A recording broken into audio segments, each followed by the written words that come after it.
Should you build size or should you build strength? These are some of the questions I know people come to think about when it comes to weightlifting and going into the gym.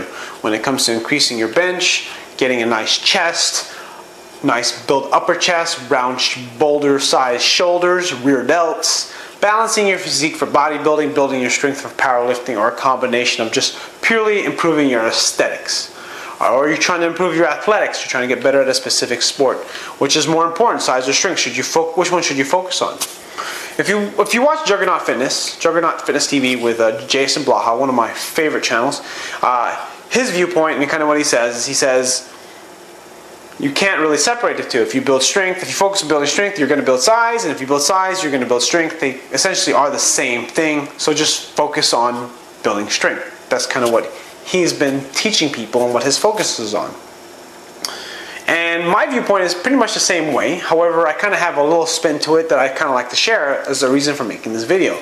Don't like to regurgitate information, this stuff you've heard before, but you know, I've heard, but I'll regurgitate more stuff because I'm a small channel. Would like to give some stuff that I've heard from other channels, from people that I respect and think that have good information. George Lehman talked about high reps and low reps, and saying that he thinks that high reps is better for building strength than low reps. The thing that I think about when I train clients and I train myself, and I think about trying to do my programming for weightlifting and building strength on my bench, squat, and deadlift, is that understand that there are different aspects to strength. Jason Blaha talks about metabolic fatigue when you do high repetitions and building workload tolerance. Really pushing your central nervous system, your CNS, to lifting heavy weight. And really doing singles, doubles, and triples, doing very low repetitions. Now, they're all important, but consider the fact that when you're trying to build strength, is that you're essentially teaching yourself to build strength for a specific event or specific athleticism or a specific skill. Now, typically powerlifting, you're really working for one repetition. So essentially, when you get up towards training for a meet, you really want to focus on very low repetitions. That's what you're looking to improve. Whereas if you're doing other sports like maybe strongman, maybe CrossFit, maybe baseball, football, basketball, that kind of stuff, you want to build a certain amount of strength. High repetitions is going to be better because it's going to correlate better. They're both important. I'm not saying that you should do one and not do the other. I'm saying that when you're lifting 8 to 10 reps on a regular basis, you'll get good at lifting 8 to 10 reps, and you can keep building strength in that rep range. Same thing with 5 to 8 reps. If you lift from 5 to 8 reps, you'll get strong in that weight range. If you lift in the 1 to 3 rep range, you're going to get strong in that rep range. So, as I said before, not one is better than the other. They just train different aspects.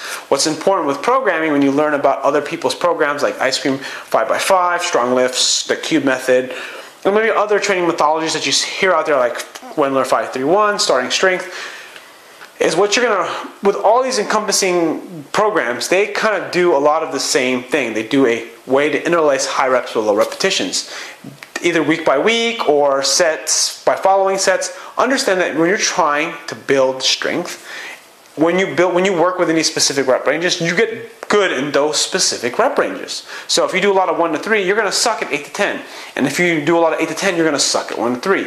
It's sort of like, now this is not always the case, but understand that if you spend time at 8 to 10, you're going to get stronger in the 8 to 10 rep range, as an example. And then when you start going to 1 to 3, you'll probably be stronger if you built a lot of strength in that higher rep range. But once you go to 1 to 3, you're not going to be as good, but you can get better at doing 1 to 3 if you work on doing 1 to 3. Now, am I saying that if you do 8 to 10, your 1 rep max can go down? Probably not, because what's going to end up happening is you're going to actually build a lot more strength doing high repetitions. And the reason why is pattern. You'll learn a more effective pattern of moving. So you kind of want to do an interlace of both. I'm running out of time in this video because my camera's overheating, but I do want to continue this idea because I think this is a really great video, because this is stuff I love to talk about. Is that, again, you want to train with all the rep ranges. It's just knowing how to stagger all these rep ranges for your event or for your sport.